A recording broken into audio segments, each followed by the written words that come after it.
Sa akin kasi ang buhay is a big challenge. I was born a fighter. Hindi naman lingid sa inyong kaalaman anak ko na wala akong nakagisnang tatay sa tabi ko na pwedeng gumabay, pwedeng malalay, pwedeng magturo, pwedeng mag-motivate, at pwedeng magdisiplina sa akin. Hindi nakagisna ng magulang kong lalaki.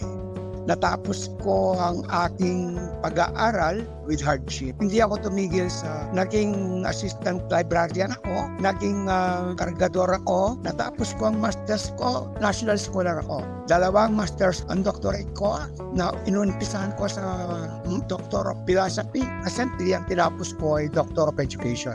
Talagang ang forte ko ay education. Full-fledged Professor 6. At isa ako sa mabibilang mo sa daliri na umabot sa ganitong posisyon sa DABSU, Professor 6. Mabibilang mo sa daliri. At mapalad ako sa thank you Lord that binigyan mo ako ng pagkakataon na makamit ko ang bunga ng aking pagsisikap at pagpunyagi bilang Professor 6. Life is a journey. Success is a journey.